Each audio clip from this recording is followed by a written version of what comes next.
Fast Forward Productions. The women are speaking. Like when you start getting used to being outside so much, it's like you start craving it. And if you don't go outside, you feel really like gross. Yeah. Or at least I do. And it's just amazing. It's amazing how and you go outside and it switches your mood instantly. Double dip on the morning walk to start the day doing something good for you. Not doing something good for your boss, not doing something good for your accounts. Do something good for you. It sets the tone for the day. Mentally, subconsciously, it's like, hey, I give a shit about myself. Hey everyone, Meredith here, and you're listening to the Afternoon Snack Podcast. Today, we are taking things outdoors. And what I mean is we're going to talk about the benefits of, getting outside, outdoor fitness, what it has done for us and our mental health and our physical health, and some small things that you can do to incorporate an outdoor routine. But first, a reminder, we want to feature your question on the podcast. So here's how you do it. You like our show, rate us, preferably 5 stars, bonus points if you leave us a written review, and then screenshot that. So screenshot the review and then send us an email, info@tacticmethod.com with your question, and we will consider featuring it on the show or perhaps even doing a whole episode about it. So pretty darn cool, I'd say. Anyways, here we go.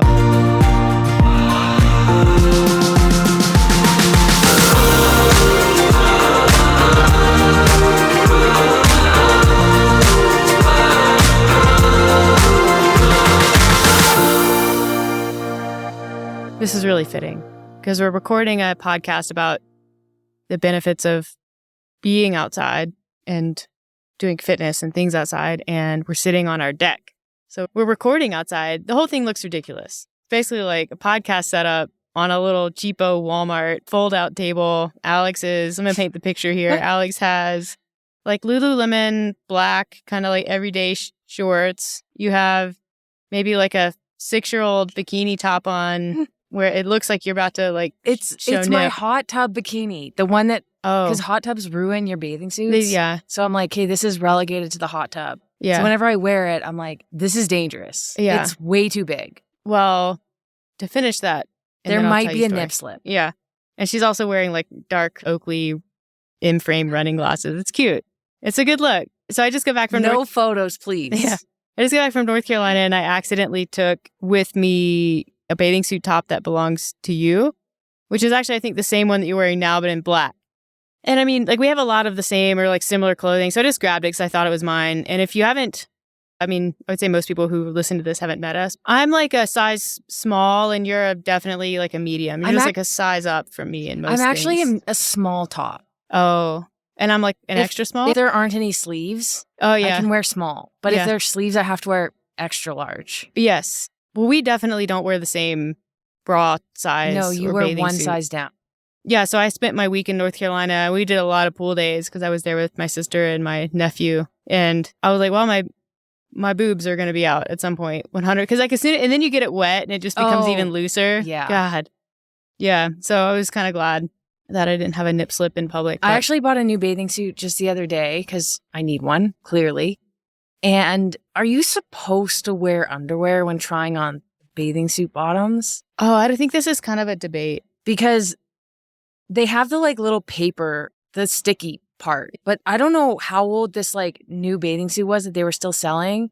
But I put it on and the sticker that goes on the part that touches your vagina was rolling up. Yeah. And so when I put it on with no underwear, I'm sorry if that's gross, I was like, ow, Well, I had one time, I've tried on a bathing suit bottom one time and somehow the sticky crotch thing was stuck to me. And then all of a sudden, I don't know why that was so much grosser than it just being in the crotch of the bathing suit. And I was like, oh God.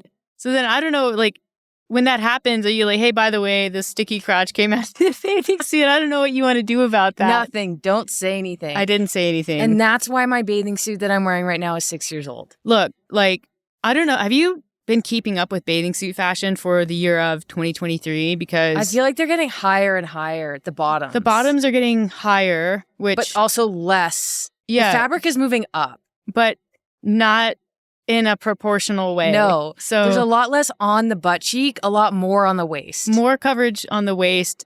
and like upper butt, but definitely less coverage on the ass. You And don't need to worry about a plumber's butt with the new styles. but also, I guess like side boob and under boob are in. So like I had heard that, and then I saw some like, CrossFit people out at a beach somewhere, and I was like, that's like a lot of tit hanging out of their bathing suit. I'm like, that's intentional, right? And it had to be because like it wasn't like one tit was more out than the other one. They were equivalently exposed.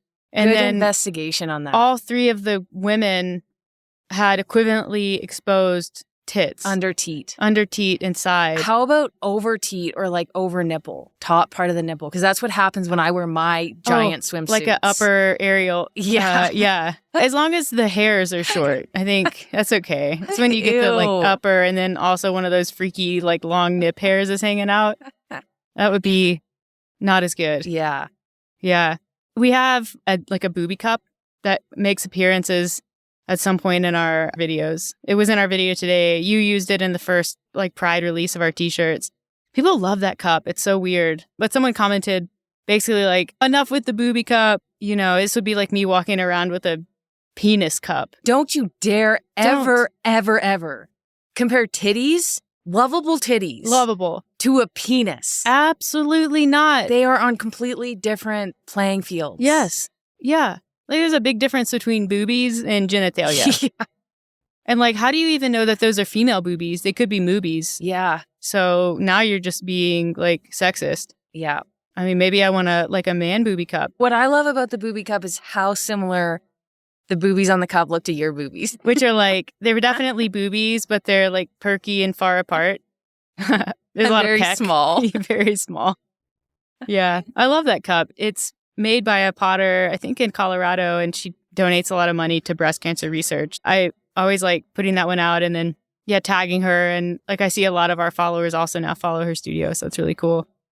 Gosh, Alex, that's enough blabbering about boobies for today. So we're talking about getting outside. And I guess the way that I wasn't sure how I wanted to start this one, but mental health is being discussed in the CrossFit space a lot more than it ever has been, I think. Or everywhere. Well, everywhere. But like even when it was, you think back to Michael Phelps, who was kind of one of the first like Olympic level athletes to really be open about his struggles with mental health. And then Simone Biles, a handful of other, I can't remember the NFL quarterback. But anyways, a lot of like relatively high profile athletes were coming out and kind of saying like, hey, I struggle with mental health.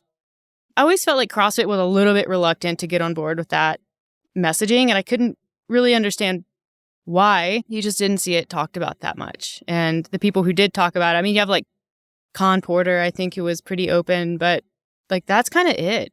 And anyways, with Haley Adams taking the season off, and then like a late withdrawal would be Mal O'Brien, and I guess a handful of other those like the teenage athletes sort of shared that they have struggled. It's being discussed more, which I really appreciate because I think it's a really important part of athletics to talk about these things. And also my big concern with CrossFit, especially in like teenage athletes, is the lack of support when you compare it to like NCAA and even high school sports, like access to counselors, therapists, sports psychologists, really experienced coaches. And so I've always just kind of wondered what the actual repercussions might be. And that's not to say that it's going to have like doing CrossFit at an elite level is going to cause mental health issues in every single teenage athlete. That's not what I'm saying. But I think that there are real problems to spending 6 to 8 hours in a gym around people like you're just there to work out and get really fit. I guess the way that I'm going to tie this into our story, because I don't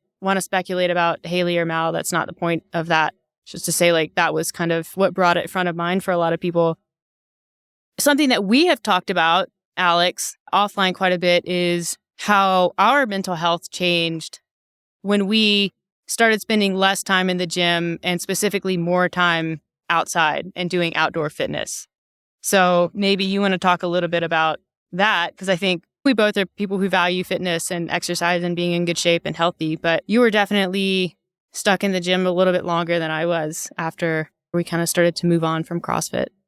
Yeah, I think I've always been an athlete first. Like I'm not really somebody who likes doing like dryland if we were playing soccer or something, but I was never somebody who like really enjoyed being in a weight room or even golf. Like I never really enjoyed like hitting balls or practicing. It's like I really like playing sports. And it was the same thing with skiing. I think I really love skiing because there wasn't a ton of drills. It was like you got to ski down the course as fast as you can every single time. And I really love that. And so I grew up playing golf, soccer, skiing, all outdoor sports. Like I never played hockey, never really did anything like gymnastics or anything like that. It was always outdoors. So I've always spent a lot of time outdoors. And then I picked up running, as everybody knows, like about 10 years ago when I was running a lot at the end of university. And then as my CrossFit career kind of started taking off. And then once I got like really better at CrossFit, I realized I had to table running. So I basically went from being outside running like 5 to 7 hours in a week to not ever going outside and and I was never that person who spent 5 to 6 hours in the gym. I just like didn't. It would be like 2 hours in the morning and then maybe an hour at night. And then I would do stuff. I was in law school. And I think that like when we spent our year together, our summer training, we weren't really in the gym, but there was definitely a few years there. And this is when like I started working and you were training for the games. And then like the year after where like we didn't go outside. Yeah. Even in the summer, like we would do outdoor workouts. Like, you know, you'd be in the gym and you'd go for a 400-meter run. Maybe you'd pull the bike out front so you could be in the sun. Like we didn't go outside. Not for any other purpose than training, like going and doing a track workout or something. Like that was really it for us. And I think by the time, what was it, like 2019, we were both kind of slowly exiting from the sport. I don't think either one of us really had any idea of the toll that it was taking to like being inside like that all the time. Yeah. And there are other components and other factors like just being so hyper focused on this thing that doesn't have any rules and you don't know what you're doing and you don't know what everyone else is doing and it lives on social media. Of course, everything we've talked about before. But yeah, I think since being in Fernie, picking back up skiing, picking back up mountain biking, for me, picking back up running, and then getting a dog, the majority of my time, unless it's like a work day, is outside. Like Saturday and Sunday, if I'm not working, I am outside doing something. And even in the winter, like with running, with walking the dog, with skiing, again, it's like I have quadrupled the amount of time I spend outside. And again, there are many factors. There's probably reduced stress and reduced like stress on the body from not doing as much high intensity stuff in the gym. But my sleep is better. Like I fall asleep with the sun and wake up with the sun. I just, even in the summer when our sleep is a little bit shorter due to the fact that the sun doesn't go down till like 10:30 and then it rises at 5. Yeah. You know, you're only getting like 7 hours, but you feel good because you're outside. Completely agree. Like the summertime here is a really good indication to me of how valuable sunlight and being outside actually is because, yeah, I'm definitely not getting nearly as much sleep as I do in the wintertime, but I just feel way better.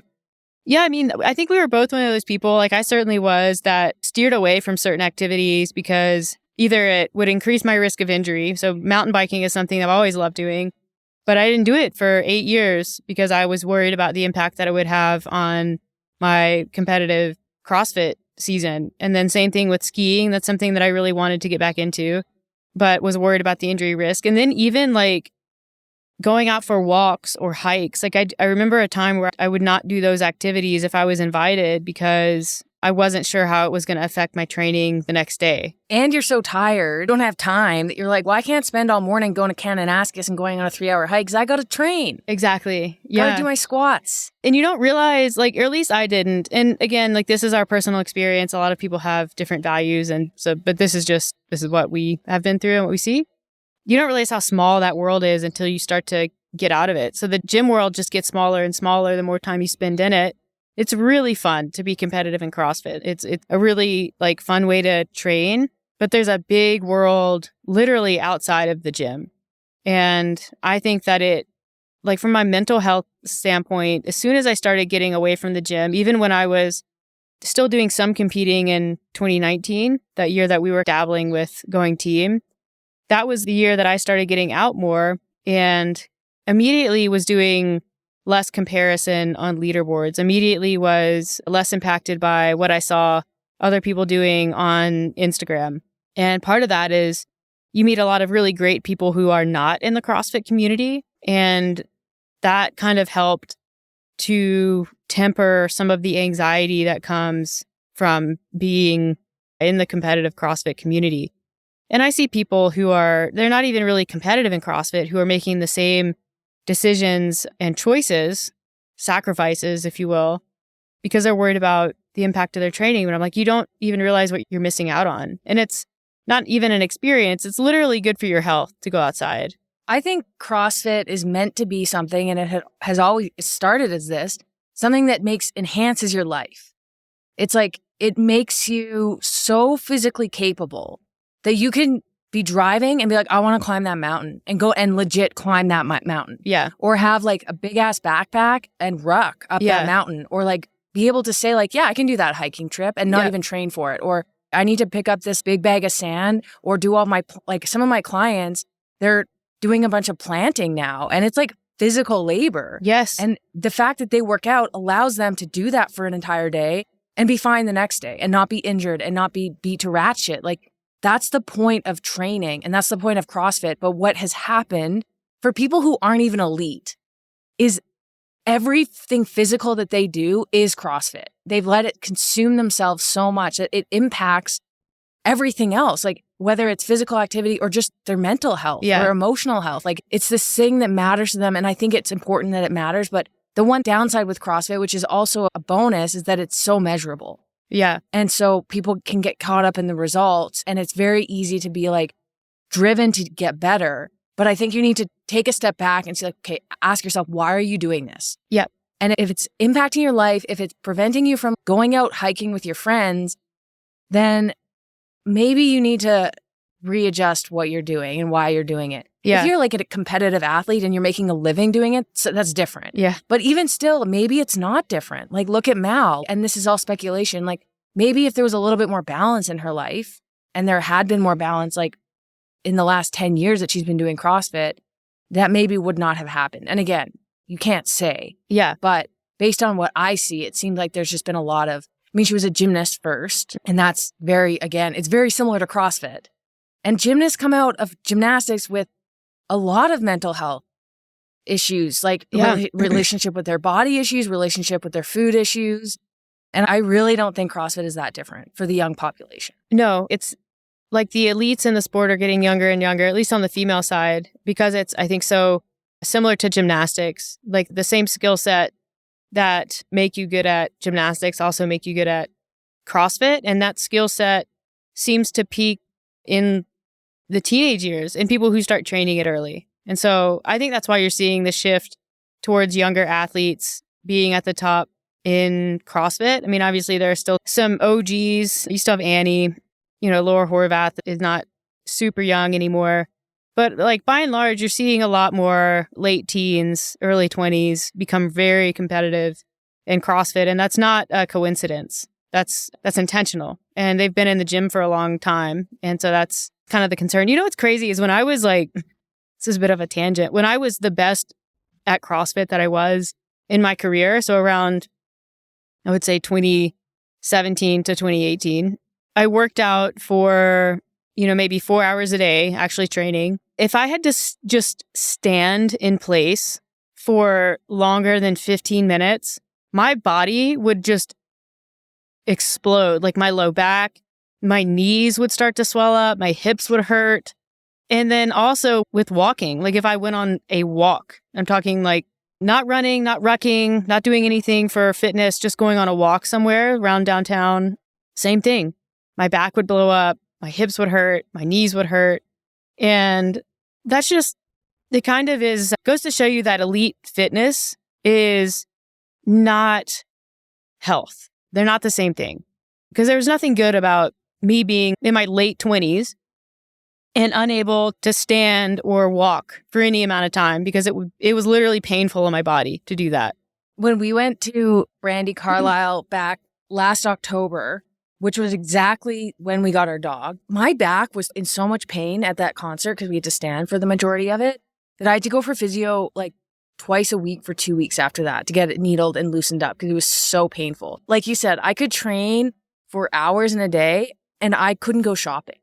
I was like that person that always had to like go into the change room with the person because I needed to sit down. Now we have a dog and we walk probably, unless I run with her or if she comes biking with us, we walk over an hour a day. Yeah. Most days, sometimes twice, like 2 half-hour, 45-minute sessions. Like it's amazing that endurance for standing and walking has changed drastically. Yeah. It's incredible. And It's ridiculous. we're trying to get out fairly early, especially in the winter as the sun's coming up. And that has really helped improve mood, the way that my body physically feels, just getting up and moving early in the morning, and sleep quality. There's no doubt about it. That's something that Andrew Huberman has talked about. So we don't hate everything he says. I like most things. I do. I just think he sometimes gets into the weeds and then people go into the weeds with him and forget that these other more His basic podcast things. on morning sunlight exposure is top notch. Yeah, that's so well supported by research. And if you want to hear a much more in-depth discussion about that and understand the research, go listen to that podcast because we're not going to get into that research. But anecdotally, in of two, me and Alex, we started doing the morning walks like as the sun is coming up, if we can. And then bonus points, evening walk, if we can get out with Rue or even sit out on the deck or something. And what that has done from a regularity standpoint to our sleep and like digestion, it has just been, pun intended, night and day. Like you feel sleepy at the same time of day. You wake up at the same time of day, even without an alarm clock. Like I usually wake up without an alarm clock now. And, that's all because it's that like melatonin cortisol connection. So like the morning sunlight is what signals to your body when to start producing or stop producing melatonin, and then how that sort of correlates with cortisol production. So from a wake sleep standpoint, such an amazing habit. I have been trying to get a lot of my clients to get out and do the morning walk because I'm like, this is going to make your sleep better. It's going to make your digestion better. It makes everything else in the day like easier. Plus it feels like we can get into the other benefits of going outside for fitness and for walks, but it just feels good to start your day like that. Like it's a very intentional start to the day. For me personally, if I don't go out for a morning walk, what I do instead is I immediately either get on my phone or my computer and I start working. So it's like I immediately start stressing myself out and overstimulating myself with work, mostly, sometimes social media. And that's not the best way to start the day.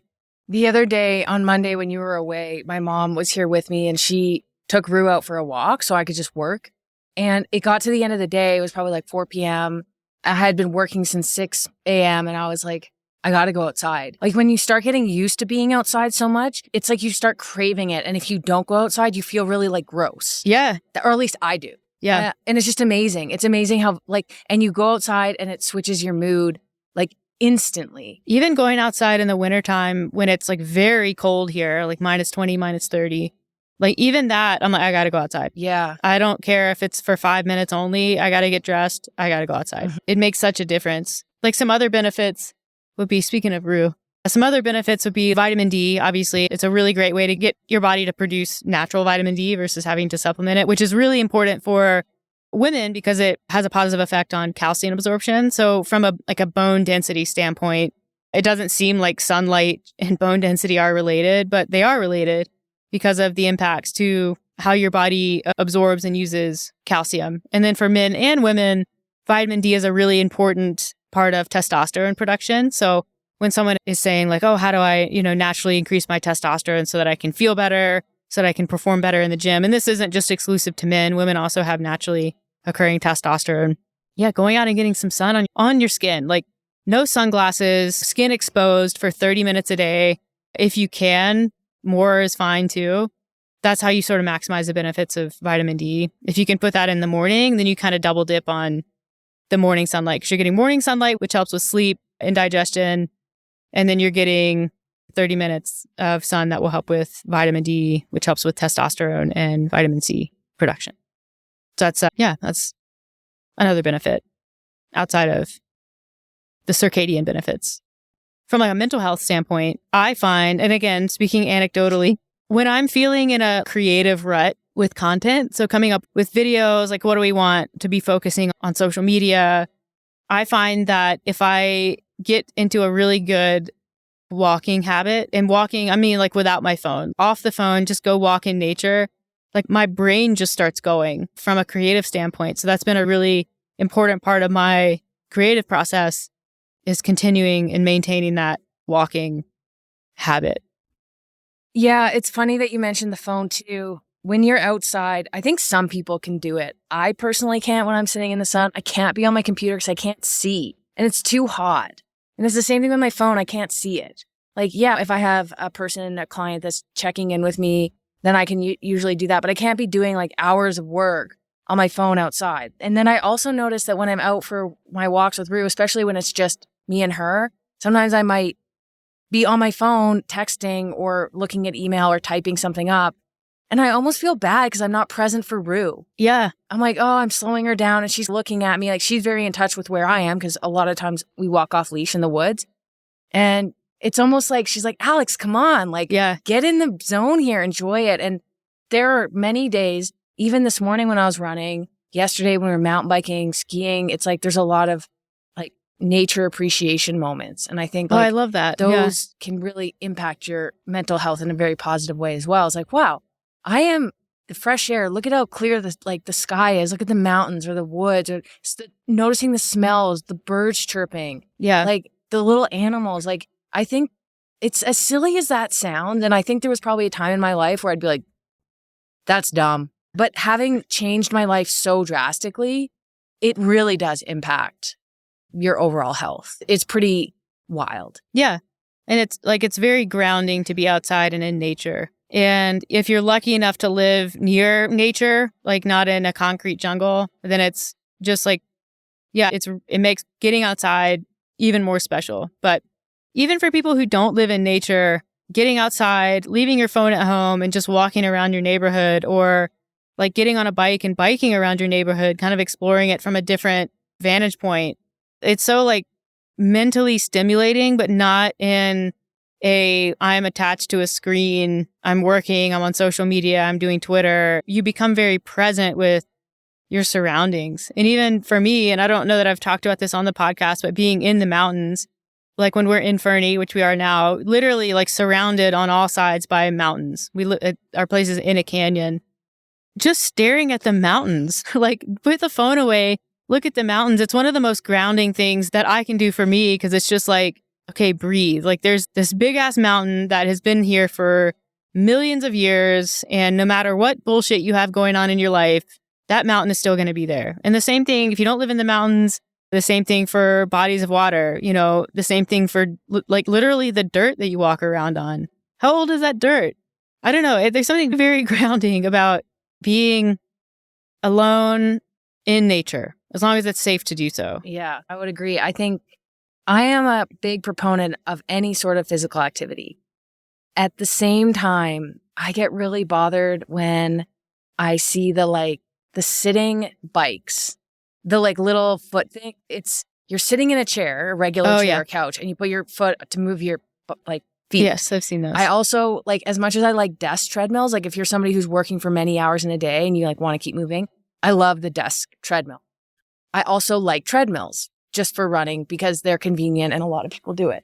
At the same time, I'm like, get your ass outside. Yeah. Get your ass outside. And if your life is so insanely busy with work, or as soon as you're done work, you're with kids, you're at the hockey rink, whatever it may be, make time to get outside. Yeah. It will make everything else in your life so much better. Literally 15 minutes. Yeah. Go outside for 15 minutes in the morning. If you don't have time for 15 minutes, if you have kids, take your kids. Yeah. They will benefit from the sunlight too. Like get outside, go for family walks. I spent a lot of time outside and I would laugh at people who went on family walks because that's not something our family did. But I'm like, do it. Yeah. Do it. Take your kids running with you. Get a stroller. Get whatever you need to do to get your ass outside. That's my advice. Yeah. So when I was just in North Carolina with my sister, who's super pregnant, a couple of days past her due date, I assume that when this podcast is out, she will have had my niece. Our niece. Our niece. Sorry, Alex. We're the cool ants.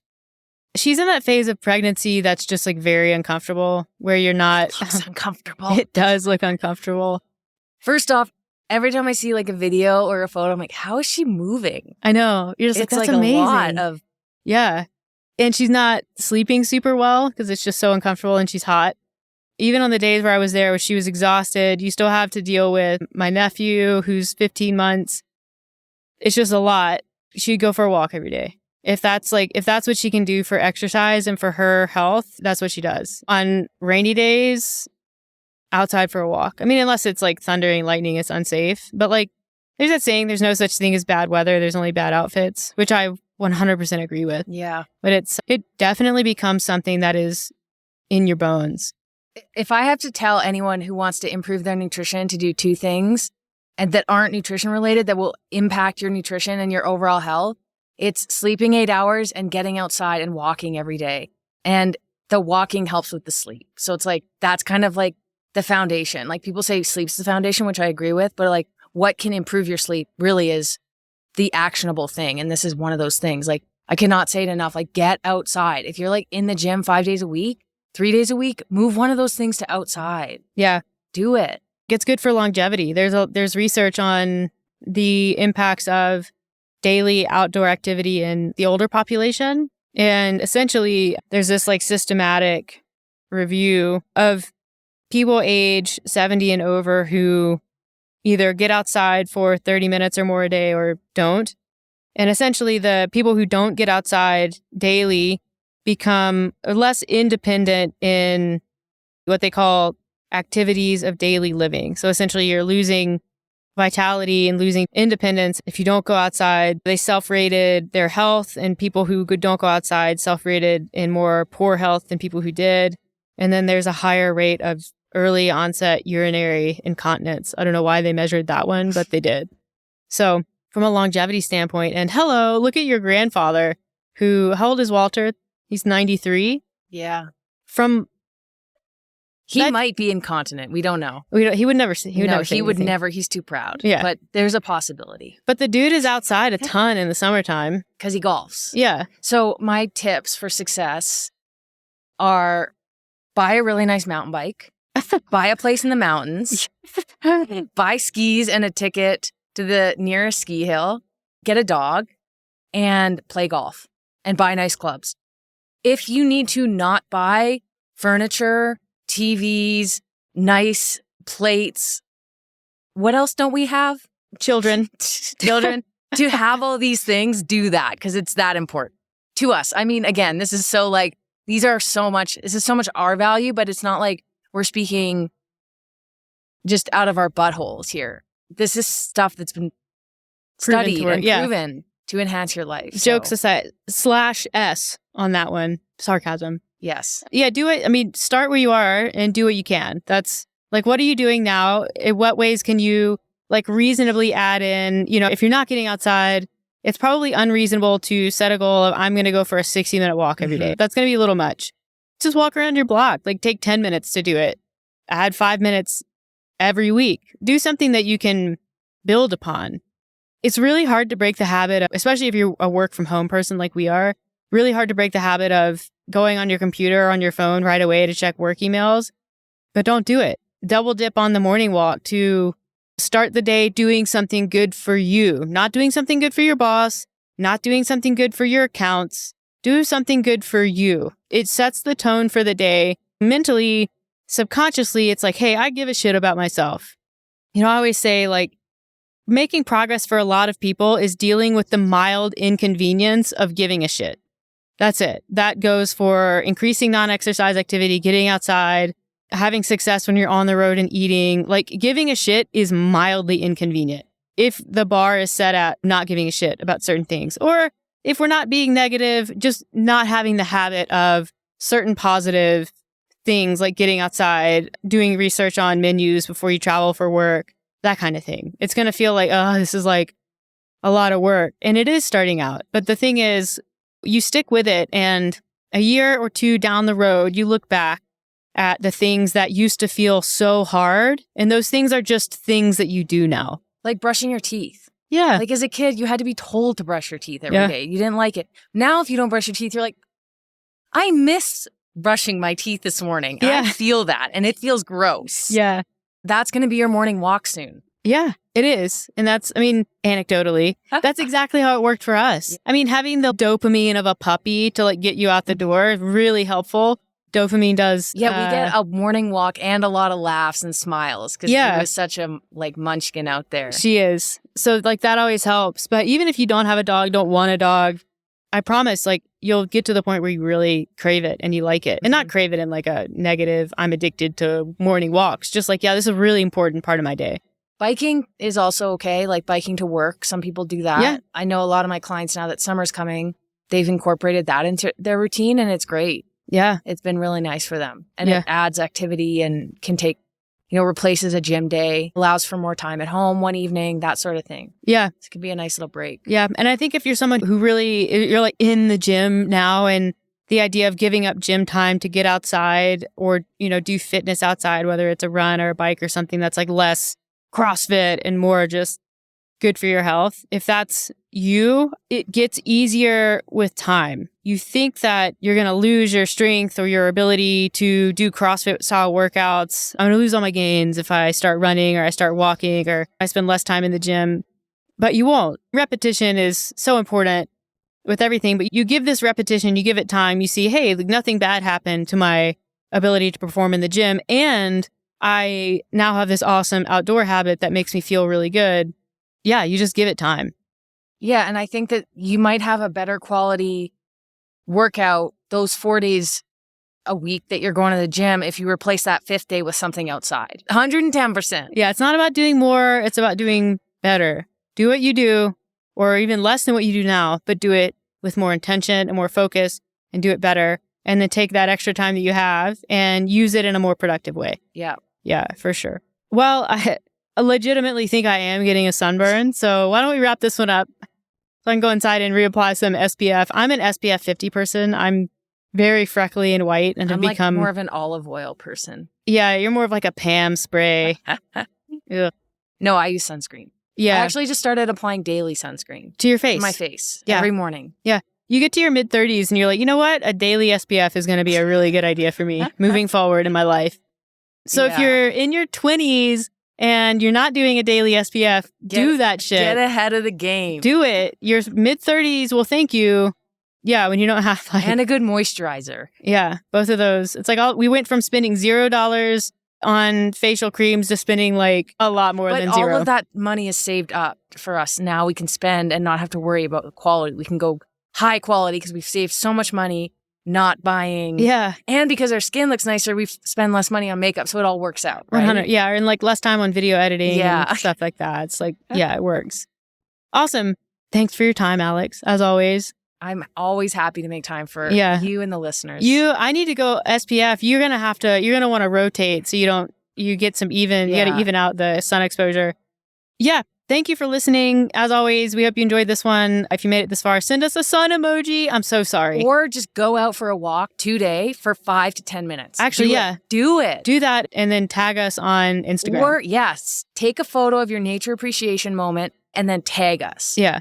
Afternoon Snack Podcast and Tactic Nutrition will repost you. Yeah, we'll do that. Thank you so much for listening. We will catch you on the next one.